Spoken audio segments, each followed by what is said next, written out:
Continue our action at the 2023 Silverstone Festival, the International Trophy, and this features classic Grand Touring cars, from the pre-66 era. So we're looking at a combination of big V8 muscle, the Cobra Daytona, the TVR Griffiths with their big American V8s, the Jaguar E-types, the world's most beautiful road cars with their XK engines, the smaller engines in the Ginettas and the Lotuses, lighter, more nimble. So what's going to win out? Well, if it stays dry, horsepower trumps all. But if rain returns, then expect things like the Lotuses and the Ginettas to leave those big horsepower muscle cars absolutely trailing in their wake. Right now, though, it is dry and dry enough for all those big V8 capacity engines to dominate. We do have a big field here. We have got 61 cars on our starting lineup, and they are already heading out on track. So there is plenty to be thinking about. Now, if you're not familiar with this era of GT racing cars, essentially most of them were developed from a road car base. Cars like the Lotus Elan became the 26R, the Lotus Europa became the Lotus 49, Lotus 47 rather. But there are other cars like the AC Cobra and the Daytona Cobra Coupe, which was the car designed on the back of a napkin around the running gear of an AC Cobra, specifically to win long-distance endurance races. The TVRs, again, were based on a production car, but with an enormous American V8 stuffed in the front. Jaguar E-types, quite plainly, either in lightweight or semi-lightweight version, based on their road car progenitors. So you've got a combination of, like the car on pole position, that dark blue and white stripe on the Daytona Coupe, based on AC Cobra 427 running gear, but with a longer, more aerodynamically efficient body. And again, the TVRs, well, the original road car would have come with a 2-litre or 2.5-litre engine maybe, but stuffing in the big Ford V8 at the front transformed it from well, Dr. Jekyll into Mr. Hyde, presumably, for most of the drivers. Of course, all the drivers will tell you it's a lovely thing to drive. They're all lying. Those big engine cars are going to be very leery, even when they're getting all the grip in the drive from their slicks. So the smaller engine cars, and you're looking there at a little group of Lotus Elans, 1600cc Lotus Twin Cam. There's half a dozen, maybe 10 of those cars right in the middle of the pack, and those will be highly entertaining. And once we get into racing as opposed to qualifying, where the outright speed of the car may be blunted a little by what's around it, then suddenly the Elans and the slightly less powerful E-types compared to the big V8s will also start to make their way up the order and just make a nuisance of themselves. You've got MGBs, you've got Ford Mustangs, you've got Volvos, you've got Austin Healey's, you've got oddities like the Turner. There's a real something for everybody in here. So if you don't know much about the cars, or even if you do, pick a favourite and maybe do it by the colour. That lime green Elan, right, I'm going to watch him. Where's he? He's down in 20, 30-ish place. Let's see if he goes forwards or backwards. See who he's racing every lap as he comes past you. Or that pale green Daytona Coupe of David and Olivier Hart. That could be one of our front runners. Didn't get the greatest qualifying run. It's in the top half dozen, but let's see where they go once the race gets underway. And don't forget, this is a driver change race as well. Not all cars have two drivers, but they could, and so everybody will have to come in for a mandatory pit stop, for a mandatory minimum time stationary. So there's that thrown into the equation as well. We'll try and keep you up with what's going on at the front of the field, but pick a favourite and follow their progress for yourselves.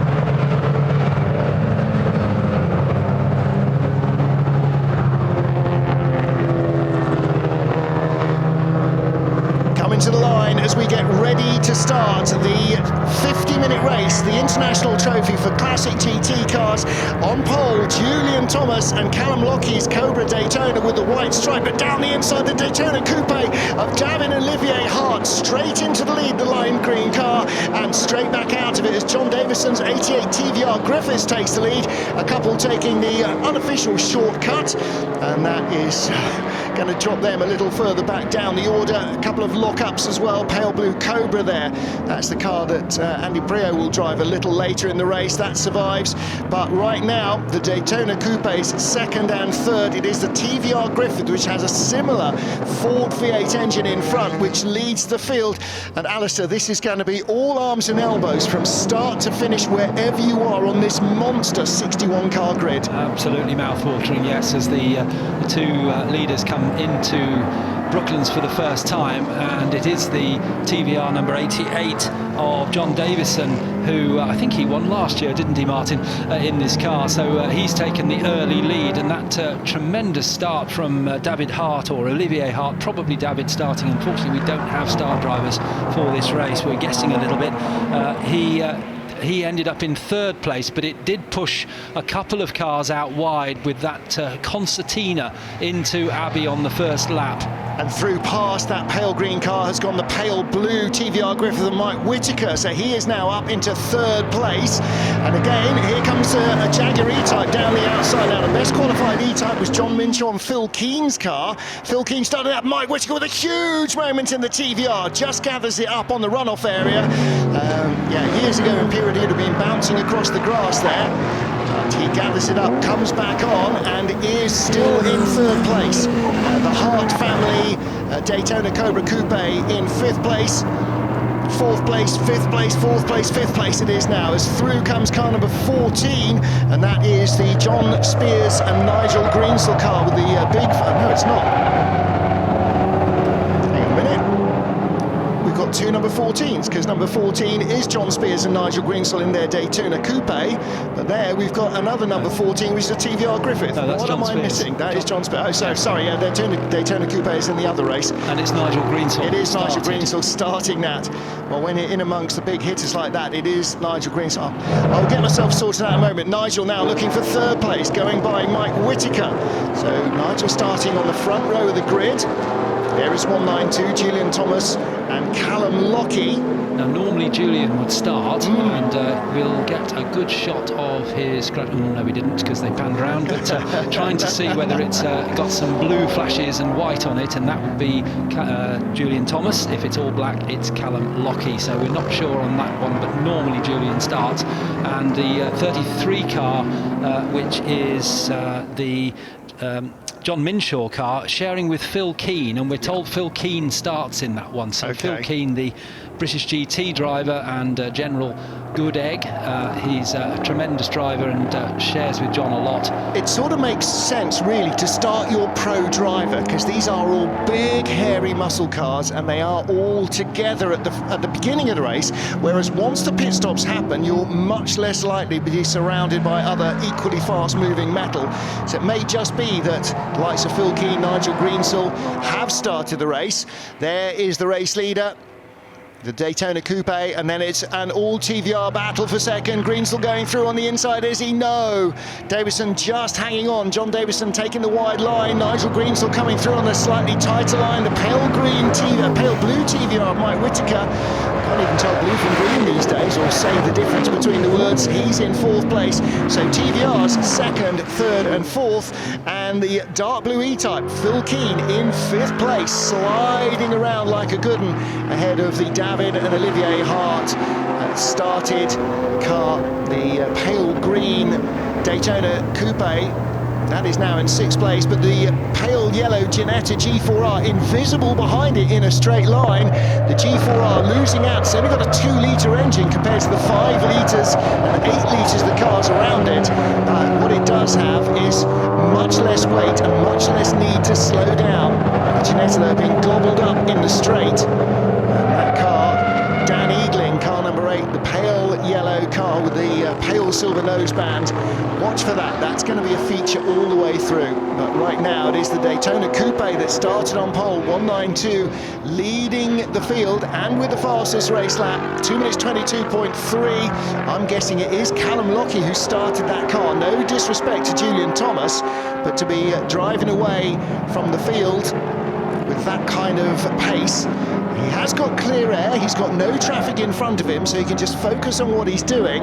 But the cars behind have got plenty to battle with. There's Mike Whittaker, 4th place in the 46, the pale blue TVR, and right behind him is Phil Keane in the E-Type, and trouble for that Ginetta. That's another G4R, the familiar G Ginetta badge for these 1960 era cars, and that's just popped the bonnet up, and it's going to be a few minutes. If you've got to undo your belts, get in and clip it down and start off again. Big lock up from the Cobra, the pale blue car, number 37, Miles Griffiths and Andy Prio. Again, if you're looking in the window there, if it's a predominantly white helmet with a red chin piece, that will be Prio. And right behind him is that yellow Ginetta, the pale pastel yellow car. And look at this. He's got a 427 Cobra, he's got another 7-litre Daytona Coupe, and it's a 2-litre Ginetta, harassing the two of them. Even smaller than that 1700cc, that Ginetta, using the Lotus twin cam engine in the R, Ginetta G4R.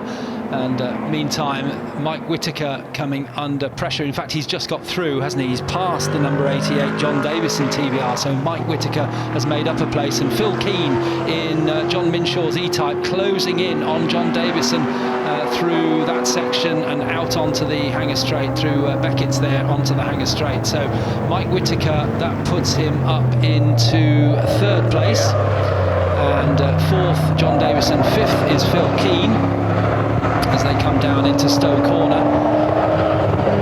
Meantime, up ahead of them we've got Julian Thomas and Callum Lockie, and Nigel Greensall, we know, is driving in the 2nd place car, number 14. Yeah, we're told it is Julian Thomas who started the race leading Cobra Daytona Coupe, and if it is, he's doing a great job out front. Now the fastest lap has just come in, but that is from the chasing car of Nigel Greensall, 2:21.5 compared to 2:21.9 of the race leader last time round, so he's chiseling into the margin. It's just about 3 seconds first to second, and the gap back to 3rd is about 4 seconds from 2nd to 3rd, 4th, 5th. That's the battle you're looking at now. Mike Whittaker, the bright blue, pale blue car, and behind him is car number 88, and that is John Davison, and behind him is the first of the E-Types, the car driven by Phil Keane.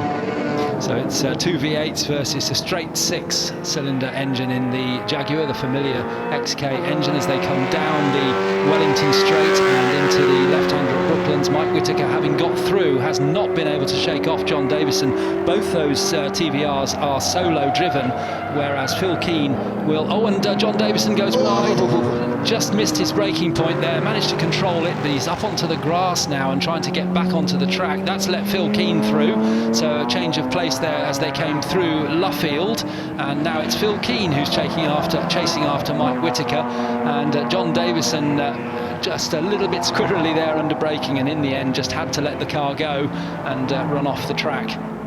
4.7-litre Ford engine in the front of that car, and you can see trying to close in behind is the first of our Cobras, the blue number 37 car. That will be Miles Griffiths and Andy Prio's machine. That car with a similar size Ford motor. So those Cobras, the Cobra, this is a smaller 289 rather than 427 Cobra. Car number 17, the white car of Harvey Blake Jones. So that's a 4.3-litre engine, just.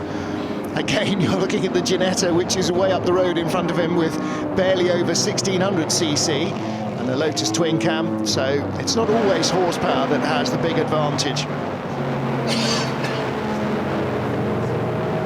So watching this Motul sponsored, this is a period racer. This car made its, I think its reappearance at Goodwood last year.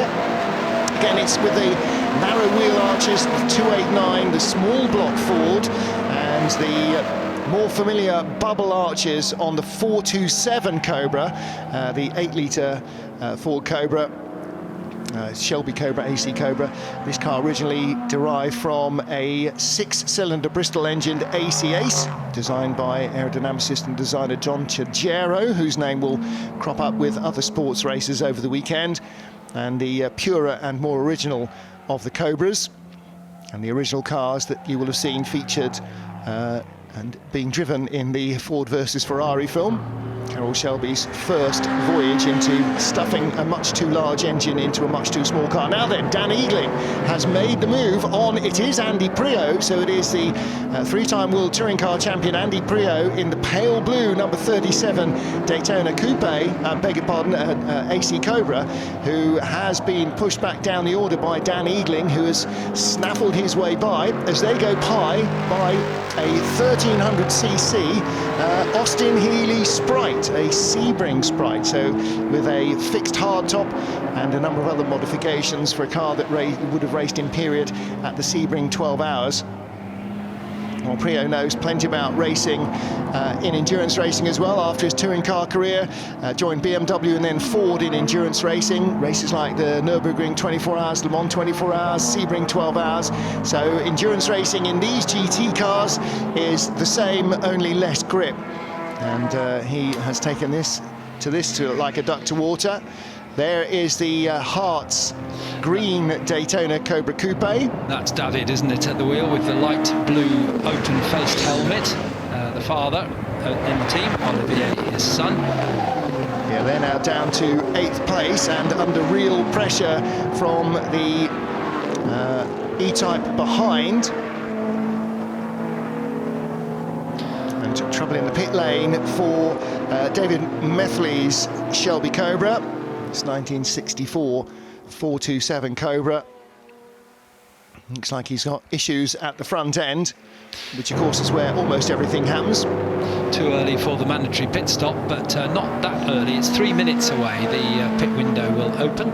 Look at these battling Brits. You've got two red cars with white hardtops. Those are the 3-litre big Healeys. Behind them, you've got 3 snaffling Lotus Elans, all trying to find their way by.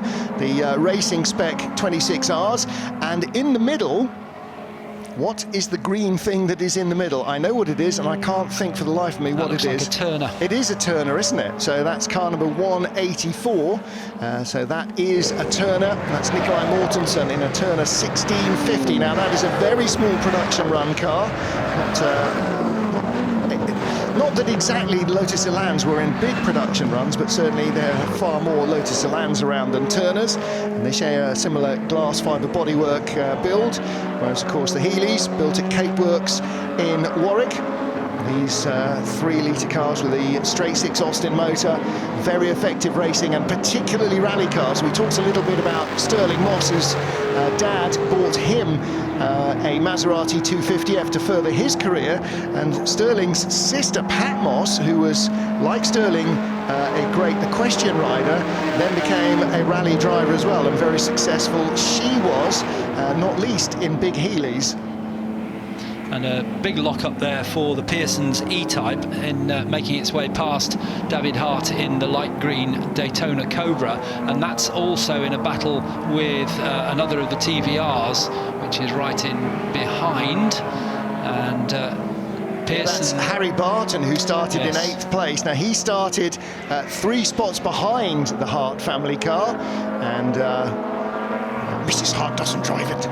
She's gorgeous. But the 2 Turners we have there running nose to tail behind this otherwise, well, it is all British actually, battle with the Austin Healeys and the Lotus. And you see what I mean about the Lotus? You get into the tight and twisty stuff, and suddenly the fact that the car is lighter and a little shorter and nimbler means that it can overcome the power advantage that the Healey has down the straight. And pit lane not yet open, so still got problems. So there's another of our Turners, isn't it? That's an Austin Healey. Oh, that's a Healey, yeah. That's Michael Russell's car, but he's just a few seconds early, but obviously having problems with his Healey. Being sent out, shoo, off you go. Lead gap, by the way, down to within touching distance, just 0.7 of a second between Nigel Greensall and Julian Thomas. So that is the lead battle. Here is Greensall in the TVR Griffith that he shares with John Spears, as he does so many cars, and there is the race leader, Julian Thomas, sliding off the turn in the Daytona Coupe, and they've got an E-Type in front. Thomas goes by, and here comes Nigel Greensall looking for the lead. 35 minutes on the clock. When does the pit lane window open, and who's going to come in first? pit window has just opened as you said that. There we go. So just as we got to 35 minutes to go, 15 minutes in, and you sense maybe that Julian Thomas may still be the race leader as they get round to the end of the lap, but Nigel Greensill is very, very close indeed. Nigel's last lap, a 2 minutes 22.1 to 2:22.8 of Julian Thomas. So Julian doing a very good job out front. Nigel Greensill now looking down the inside into Copse Corner, no way through there. And again, look at the way that you have to pitch the Daytona Coupe in and then stabilise it as you pick up the throttle. Greensill with a slightly tidier run. Here comes the TVR down into Maggots, no way through there, maybe on the hanger straight. But if he figures that Julian Thomas is coming through into the pits, he might not bother trying to make the pass there. Julian with his wheels on the grass on the inside as he turned into Beckett's, and a big moment for him. Nigel Greensill, a little neater and tidier, goes through, takes the lead as they exit the Chapel Curve onto the hanger straight. And it is for the first time Nigel Greensill that leads in car number 14, the TVR Griffith. He shares with John Spears, and Julian Thomas using the grunt of the Daytona Coupe and probably its slightly better aerodynamics, trying to come through on the inside. Now the pit window is open. Is Julian Thomas going to go straight on here, or is he going to race on? He races on. So he doesn't want to come in when the team aren't ready for him and hand over to Callum Lockie. But if he's going to cling on to Nigel Greensill like this is going to... Oh, look at that slide from the Daytona Coupe. That was fabulous stuff. Julian Thomas is having the time of his life in that car, really hurling it around. And through up to Abbey and Farm they come, and then into the tighter section at Village and the Loop. Will Julian be able to close up through this section? They've got a car in front of them that they're about to lap. Whether that will give an advantage to either of them, no, but actually Nigel Greensill has opened out the gap. Much tidier line through the loop there, and passes the Ogle. Only one in this race, and probably not many more still exist. No, it looks like it should be an Alpha or a Lancia of some kind, but it is the British-built Ogle. Into Brooklands they go, so it's Nigel Greensill leading. Now, don't forget, they're not using the pits here at Woodcote Corner, so if they are going to come in, it'll be another half a lap before they can do so. I remembered that this time, didn't I? I just thought I'd say that to remind you. It's always worth reminding me. It can never be told often enough. Like a computer, you punch the information in long enough, it'll stick. So Nigel Greensill with the lead, but I mean by nothing over Julian Thomas, who, now that Nigel has somehow wheedled his way through, is still charking that Daytona Coupe around all over the place. He's not the only man getting crossed up and sideways. Lots of other cars are all over the track, but we are watching the leaders. There's Mike Whittaker, Phil Keane, 3rd and 4th. There's 5th place, and the TVR starting to recover after that spin and starting to close in as well.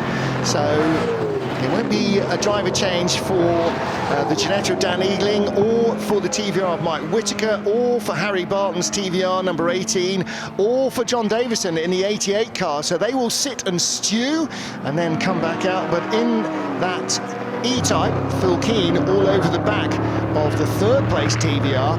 He will be handing over at some stage to John Minshaw. Now, John is no mean twiddler of an E-Type either, so that will definitely be a quick car in the second part of the race. And Whittaker should gain and lose nothing in the pit stop, so these three should all come out together, and they're covered by just about 2 seconds. Okay, Phil Keane into the pit lane. Now, he and John Minshaw have raced together for many years in modern GT machinery in the British Championship, and also in historic cars, so they know themselves and the car inside out. They go by the Sebring Sprite once more. This is the lead pair. MGB in front. Whoa! And suddenly Julian Thomas realises that the door is really closing. Nigel Greensill, trying to avoid running into the back of the pale blue MGB Roadster, has to just tighten the line, and Julian Thomas did really well to react to that potential danger before the gap closed too small. Now, looking around the outside into Brooklands, piling the pressure on Greensill. Greensel goes in flat. He's looking out the side window to see exactly where the nose of the Cobra was before he decided where he could take the line to turn right into Luffield. This is fantastic racing from both drivers. Absolutely brilliant racing as they come through Woodcote Corner. And just to mention that under 4 litre cars stop for 7.5 seconds less than over 4 litres. So the E-Type of Phil Keane and John Minshaw has a very small advantage over some of these 4.7 litre engine cars. And I won't mention it now, but there's also additional penalties for the elite drivers. I'll mention those perhaps when they come in, because it's only relevant if the car is in the lead group.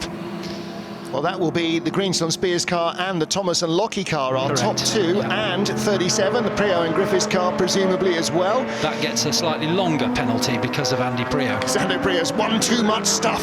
Yes. And there you go, as they go by one of the turners. Again, lots more fast-moving British metal in front. You've got Jaguar E-Type versus Austin Healey versus Lotus Elan. The Elan tucks out of the slipstream. Oh no, says Nigel Greensel, come on. That is where you need to flash the headlights and get your hand on the horn as well in the TVR. Get out the way, I'm coming through. Julian Thomas all over the back of him. And the way that Daytona Coupe wags its tail is going to clear here, plenty of space, and there was contact, and much too much of a slide there. Julian Thomas making contact with, I think it was the Lotus Elan there, just out of shot. And no, it wasn't, it was the E-Type, wasn't it? It was a darker car, so the E-Type got a little bit of a biff from Julian Thomas, who continues.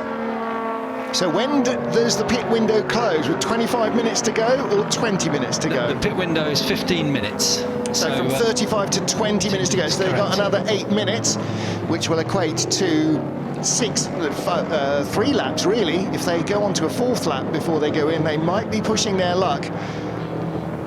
So Nigel Greensel with the race lead from Julian Thomas.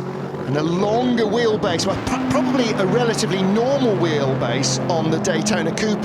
It's a very short wheelbase on the TVR Griffith, and that's why the TVR drivers can't really afford to get sideways, because you saw in the 88 car, if it gets a bit sideways, it goes all the way. Yeah. Whereas the Daytona Coupe, with a slightly longer, slightly more stable wheelbase, designed for the high speeds of the Daytona banking, can slide and still come back. So another great battle here, these two TVRs. So it's Mike Whittaker leading John Davison, both solo drivers. Davison goes for the inside into Brooklands, but no, Mike Whittaker knows exactly where he is and takes the line through into Luffield. So once again, they've got another half a lap or so before they come to the pit lane entry. And I noticed last time around when Julian Thomas just had that inadvertent biff with the Jaguar, if either of those cars wanted to come in, they couldn't, because effectively their right-hand side was blocked by slower cars. So they were left out on the left-hand side of the track. So we would expect perhaps them to come in this time around.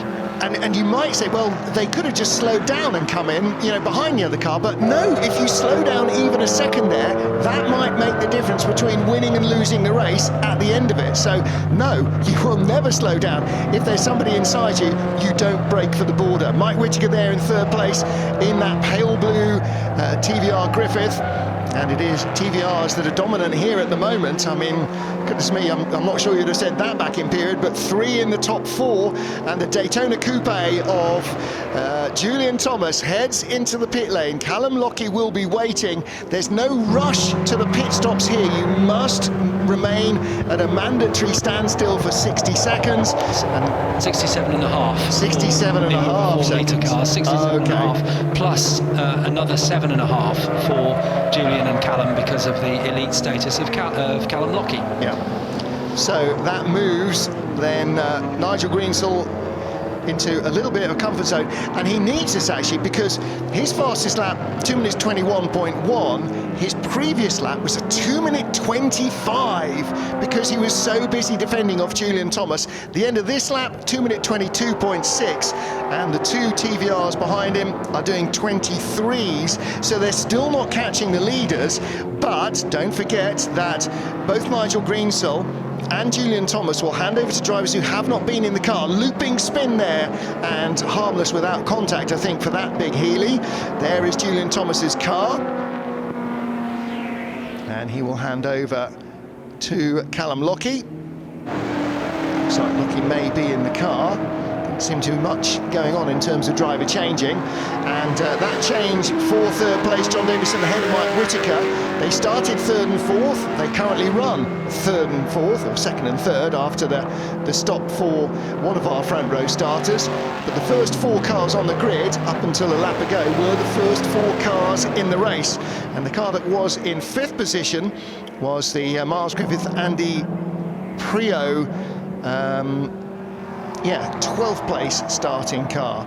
So Griffiths and Prio now in the pit lane as well. So that driver change happening. The Cottinghams will change cars as well. Hugo Fitzsimon, Horatio Fitzsimon rather, in car number 7. He's in the pits as well. And plenty more going on. Dan Eagling must have stopped, I think, in the number 8 Ginetta, has he? He's dropped down the order and now starts to pop back up the order. Yeah, he has stopped.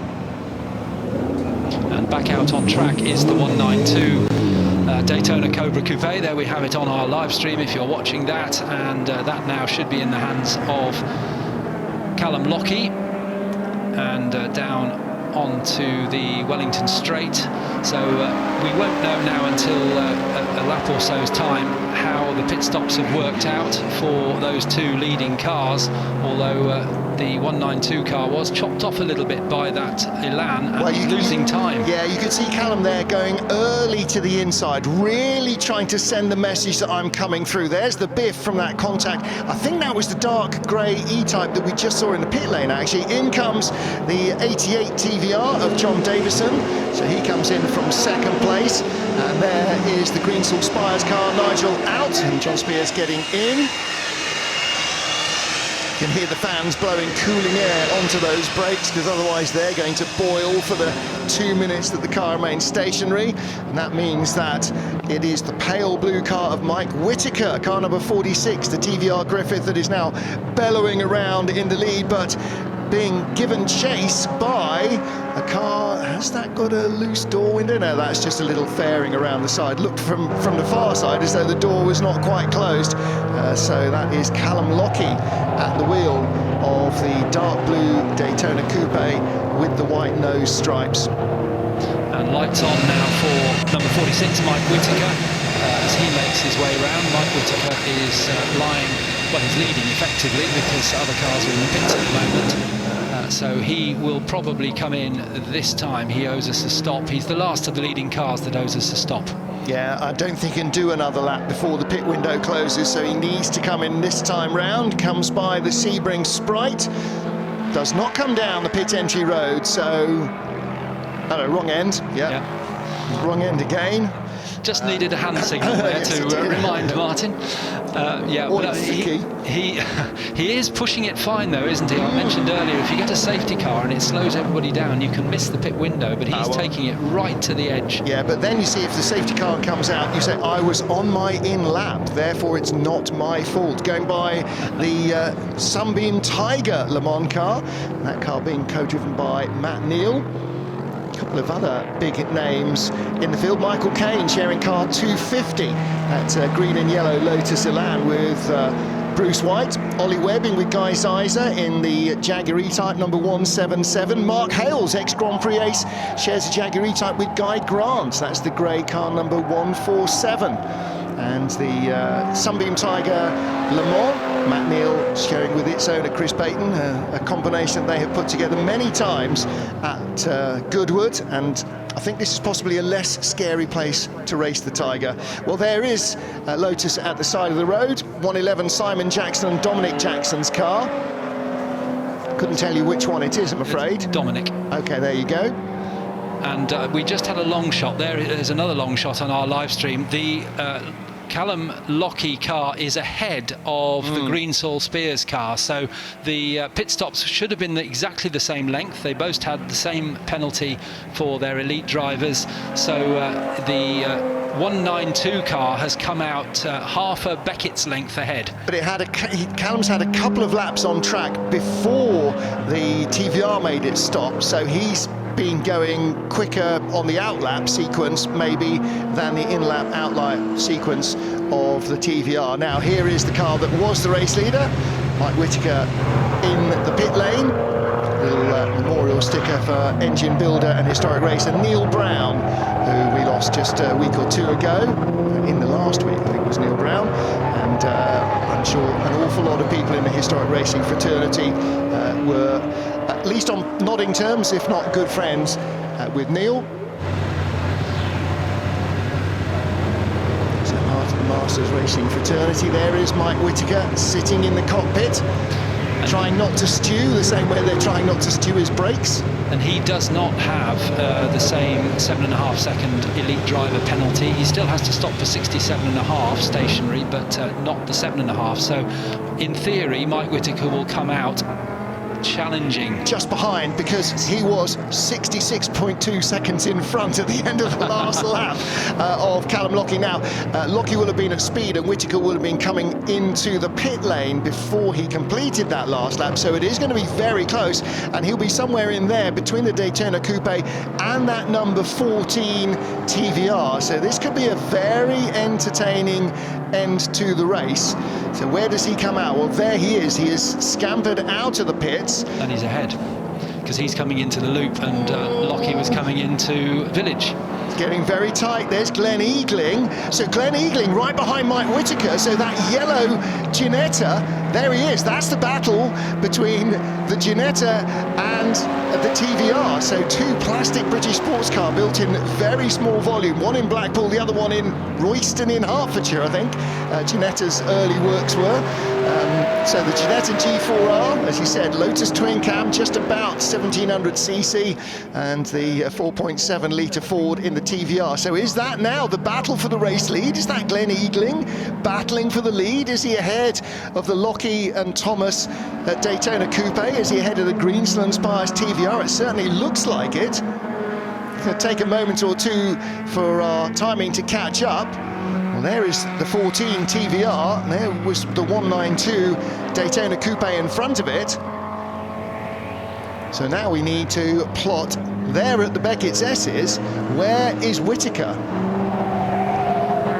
Whittaker and Eagling. Just going into Beckett's. Okay, so they did not come out in front. Yeah, they are at the Beckett's. So that's the battle for third, and it is Thomas and Lockie, Greensland Spears first and second, and then Mike Whittaker is going to have a devil's own job on his hands to hold off Dan Eagling.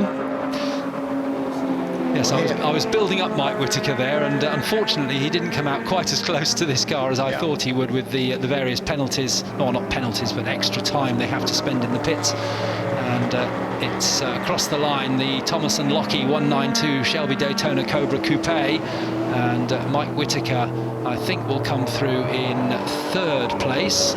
And the Smoky Cobra. That looks steamy, doesn't it, rather than smoky? Wrong end to be steaming. I'm not sure. The jury will be out on that. Now then, let's take a look at what we've got. We've got just under 17 minutes of the race remaining.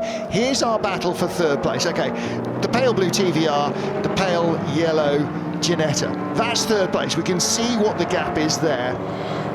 The leader coming onto the Wellington straight with the white stripe, a bit of a big moment for a Lotus Elan, and then car number 14 coming onto shot. That's second place. Now, that was 6.5 seconds as Dan Eagling moves to go a long way around the outside onto the Wellington straight. These two cars are circulating faster than the two in front.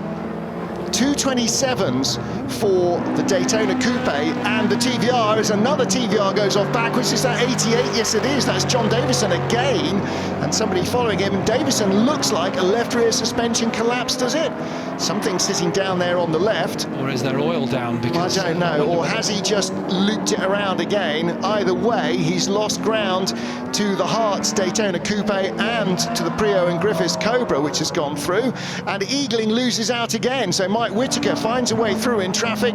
Dan Eagling in fourth place just loses out a little, and there's an E-type off in the barriers, and we have a safety car.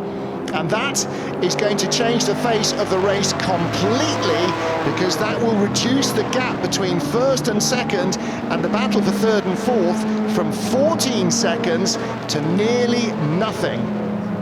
The safety car, look at the black marks that the safety car has left being scrambled in a hurry in our Formula 1 pre-66 Grand Prix race. He had to get out on a super short call in front of a Williams, and that's a very substantial impact from the E-Type. Very glad to see that the driver is out and okay, although probably feeling fairly sick contemplating the repair bill. Front ends of E-Types are as costly to repair as the rear end, and look at those barriers now. That might be an issue. The race director will want to know from the head of station right there exactly what condition those barriers are in. The homologation for the circuit means the barriers must be where they were originally intended. Now, safety car comes out, misses the leader, so a little bit of missed communication there. The safety car was waiting for the leader and they missed him. Was distracted, I think, by the Lotus Elan. So they're going to need to get the Thomas & Lockey Daytona Coupe to slow down, because that is the race leader. Safety car now has picked up the number 14 TVR and is slowing down in front of it. So the race control have got a bit of an issue. They need to communicate immediately with the safety car driver. You can see that Callum Lockey has slowed down, but they won't have radio to Callum, so he's doing it on his own, slowing down because there are yellow flags. He's waiting to see the safety car. Now he'll see it in his mirrors. He will know what's gone wrong, so he'll be trying to sort that out by slowing right down and allowing the safety car to catch him.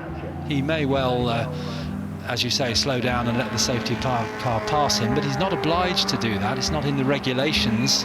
No, but he's a savvy enough racer that seeing this, knowing you're the race leader and seeing the safety car in your mirrors, you know that somebody has just slightly mistimed things. We'll see. At the moment he's staying close to the Elan ahead, which is he can't overtake under yellow flags, and the safety car he cannot overtake, so he just trundles round. They're all doing about 50, 60, 70 miles an hour. Nothing. The deal with the safety car and the yellow flags is that you reduce from racing speed and be prepared to stop. And that's the deal with the yellow flags. So he has done that, certainly not going at full race pace. I'm slightly surprised that he hasn't slowed down for the safety car, unless he thought for some reason that he was not leading. There is the Le Mans version of the Sunbeam Tiger. So that car raced at Le Mans in period. And the fact that the driver's head is so close to the roof of the car suggests it's Matt Neal. I wasn't sure that was Matt's helmet, actually. Chris Baton and Matt Neal driving this car. I think that is Matt. Yeah, I think it is, you're right. And so the owner, Chris Baton. A car that raced at Le Mans, an actual car, but not successful. Unfortunately, they didn't have time to develop the cooling system, and I think there were 3 entered. They all retired with overheating problems. And the Sunbeam Tiger, another British sports car, and the original Sunbeam Alpine with a 1.7 litre engine, but this car with a Ford 209 V8, so a slightly smaller, a slightly older version, the Top Oiler 209, compared to the 289 that went into the original AC Cobras. So a slightly smaller capacity engine, again a lot more horsepower than the car was originally designed for, and that you can see the sort of aerodynamic shape of it, and the cut-off cam tail not at all dissimilar to the rear of this car. This car was designed by American journalist Peter Brock, basically on the back of an envelope for Carroll Shelby. They then drew the car out in chalk on the workshop at the former chicken farmer's base in Texas, and built the car up from there around AC Cobra running gear. So the Daytona Coupe was, not designed by a designer as such. Well, not thinking that race control have quite got this right. There does need to be a bit of communication. We've got 10 minutes to go, but the safety car has not picked up the correct car. We have had a message on our message board from Masters that the reason for the safety car, apart from the incident with the Jaguar, which was caused by the problem, which is oil on the track at Aintree, which I did wonder, because we had John Davison a big spin, and then while we were looking at him parked up and trying to recover, a Jaguar went off around the outside of him as well and didn't make contact. So there is oil down at Aintree, unfortunately. And just continuing the story of the Daytona Cobra, I think I read in the Carroll Shelby book that the original chassis that was used to clothe with this bodywork to prove the aerodynamics of the car was an old chassis in the corner, and Carroll Shelby kind of kicked it with his foot and said, there you go, you can use that one. Yeah, that'll do. And they built it up into the first prototype of this car. It's funny to think that when you sort of think of a Shelby American, it was kind of Skunk Works, but to imagine that they had a Skunk Works program going on within Shelby American as well. So yes, it was. They definitely needed something. You know, the Cobra with the hardtop was just not aerodynamic enough. It had the aerodynamics of a chicken coop, so they needed something. Had plenty of power, just created far too much drag in a straight line. Well, while the safety car remains out, unfortunately, Callum Lockie is now well over half a minute in front of it. And because he doesn't have ship-to-shore radio, you can go down and tell the team as often as you like, but they can't tell Callum, so he's now doing what he needs to do.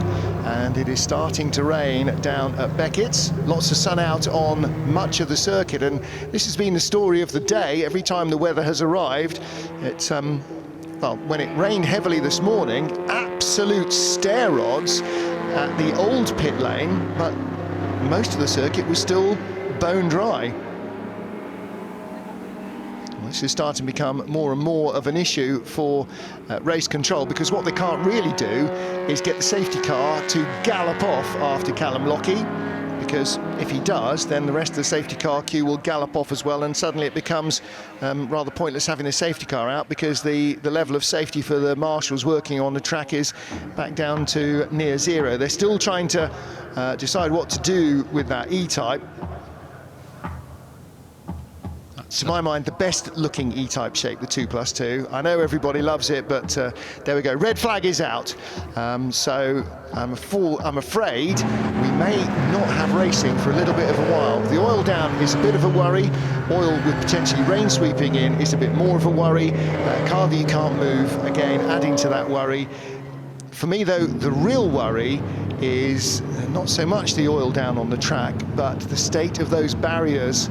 And that might be the issue, because those barriers have already done what they were designed to do, which is take the impact and deform. You can see there one of the circuit operating team on the radio saying, right, we're going to need the crane, we're going to need new barriers, we're going to have to reseat the posts. I don't think this is going to be a quick job.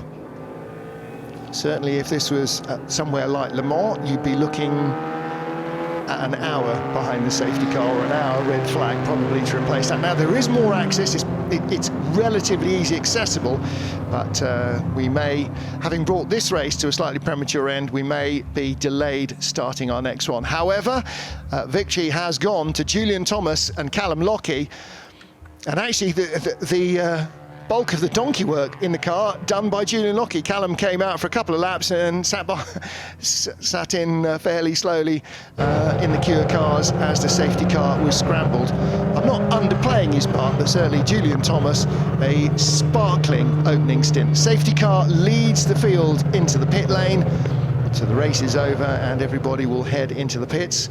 And among the arrivals will be John Spears, who took over the number 14 TVR from Nigel Greensall, that finishes in second place, and in third place, Mike Whittaker in that pale blue TVR Griffith. And there's a fabulous turquoise E-Type with matching helmet. Always easy to spot. And a whole host of cars heading down to their teams. There will be a couple peeled off underneath the podium, and so our presenter Nicola will have to have a little bit of a scurry around, because this is 15 minutes before she was expecting to receive drivers. So hopefully we'll get a chance to hear from our winning duo among the others, and the Shelby American Cobra Daytona, the Daytona Coupe. It is a brutal-looking weapon, and I'm sure is pretty brutal to drive as well. Well, while we're waiting for our winners to arrive, of course, everybody else behind the safety car is in the pit lane, and Ed Foster is right there. Nigel, it looked like you were having an absolutely wonderful time out there in the opening stint. You had a bit of a tricky start though. Yeah, it was funny. Going up to the first corner, I was on the outside of Julian, and I thought, oh, this is all cool. We go two by two. But then I think it was David Hart and the green Daytona came firing up the inside with huge amount of optimism, let's say. And I was aware at that point that there was no way we were all going to survive the first corner. So I had to then go left. And I knew where the escape road was, so I thought, well, I'm safer off on the escape road, and I'll lose a bunch of places, but it's a long race, so I was quite relaxed for that. And then I was like, careful to pick my way back on, and I think I rejoined in either 5th or 6th place or something like that. And I thought, oh, this is great, because now I've got a real race on my hands, you know. So it was then a case of, right, okay, pick one off at a time, and then got up to 2nd place, and Julian was way down the road. I thought, right, I've just got to go completely flat out now, and there was just nothing left on the table at all. It was just, I love that TVR, because the harder you try, the faster you go, the more fun it becomes. So yeah, nearly ran out of talent several times, but survived. Well, it looked very neat and tidy, and actually when you caught Julian, it looked like he was just lacked the grip. Well, Julian was trying harder and harder, because I've known Julian for many years and raced with him for many years as well in Fun Cup. So I know what he's like, and I thought, well, as long as I drive this TVR totally flat out, just leave nothing out on the table there, that I can maybe hang on to him, and then sort of I could see he was just making the odd mistake here and there and stuff like that. So I was able to reel him in. And of course, the closer you get, the more difficult it is for the guy in the lead, you know. So and then I finally got there, and I then sort of used the traffic the best I could to make sure I could get a run at him and get past him. And John looked as though he was doing pretty well, but your heart must have been in your mouth when the safety car came out. No, we're quite relaxed, because John's out there giving it the full beans. You know, John's a racer at heart. You know, he's one of the best guys I've ever driven for and coached, because he's like puts his heart and soul into it. And he's just got out of his Maserati 250F and won the front engine Grand Prix car race, and then jumps into a TVR, you know. And then later on, you know, we've got a McLaren to drive and all kinds of stuff. So it's lovely with John, because he's an absolute racer. Fantastic. Well, look, you've got a podium to get to, but well driven. Thank you very much, and thank you for everybody being here. You know, hopefully everybody's enjoying the racing. You know, we're here for pleasure, and it's supposed to be a thrill. So, cheers, Nigel. Thank you. Thank you. Well, it's a thrill watching. I can't imagine what it's like to be part of it at the sharp end. I think Nigel's enthusiasm probably tells you exactly how much fun he had. They did end up with the fastest lap. What they didn't end up with is the top step of the podium. So let's take a look at our results. Safety car truncated the International Trophy race for Classic GT cars with just under 8 minutes remaining on the clock, and Julian Thomas Callum Lockie winning it in the Shelby American Cobra Daytona Coupe from Nigel Greensell and John Spears in the TVR Griffith, with the pale blue TVR of Mike Whittaker completing the podium. Dan Eagling giving him another 8 minutes in that Ginetta G4R, giving away the better part of 4 litres to the TVR Mike Whittaker. He might well have gone by. Then the Dodd family Jaguar, the best of the E-types ahead of the Harts, father and son in their Daytona Coupe. And then Prio and Griffiths, the Shelby Cobra, started by Andy Prio, finishing in 7th ahead of the Minshaw Keen Jaguar E-Type. So lots of exciting racing all the way up and down the field. We captured some of it on the cameras from the spectator banking. You probably saw an awful lot more heart-in-the-mouth moments from everybody involved. A field of 61 cars taking to the start, and a fantastic display of racing from our pre-66 Classic GT cars. Those guys having an absolutely thrilling race as we get close towards the end of Saturday.